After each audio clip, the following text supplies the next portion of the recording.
У Витебску вспоминают ганаровага грамадзяніна горада, героя Советского Союза Рыгора Ивановича Багамазова.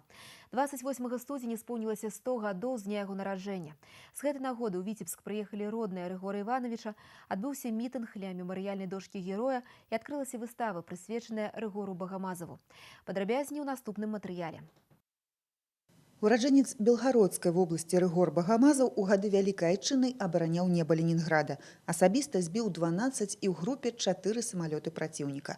Да завяршэння вайны на яго ліку каля 450 паспяховых баявых вылетаў. За мужнасць і гераізм прысвоена званне Героя Советского Союза з уручэннем ордэна Леніна і медаля «Залатая зорка». З 1956-го Рыгор Иванович Багамазаў быў прызначаны намеснікам камандзіра, а з 58 па 60 командиром Витебского 339-го военно-транспортного авиаполка. И именно этот полк, именно под командованием Григория Ивановича, совершает, собственно говоря, первый из военно-транспортной авиации, осваивают новый самолет Ан-12.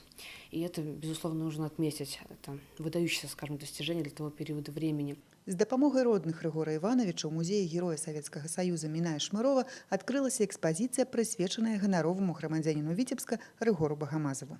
Сохранившийся печатный документ – это большая редкость для нынешнего же периода времени. Это заключение брака, свидетельство о заключении брака Григория Ивановича с его женой.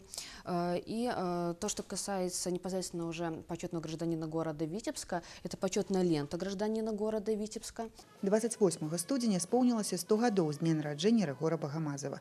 Ганаровага грамадзяніна горада віцябляне памятаюць і шануюць. Да мемарыяльнай дошкі героя людзі прынеслі кветкі. З Вялікага Новгорада прыехалі родныя Рыгора Ивановича. Дарэчы, і сын, і ўнук працягнулі ваенную дынастыю. Таксама ляталі на цяжкіх самалётах.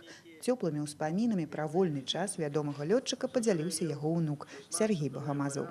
Находясь в таком окружении, у меня отец летал дедушка. Поэтому, конечно, да, надо было продолжать эти славные традиции, да. И я, естественно, после школы, да, поехал в военное училище. Поступил на лётчика, не получилось, правда, стать, но я стал бортинженером. У памяці блізкіх герой, які мужна абараняў радзіму, застаўся добрым, душэўным і сціплым. Юлія Устінова, Дмітрый Котаў, Сергей Котаў. Навіны, Витебск.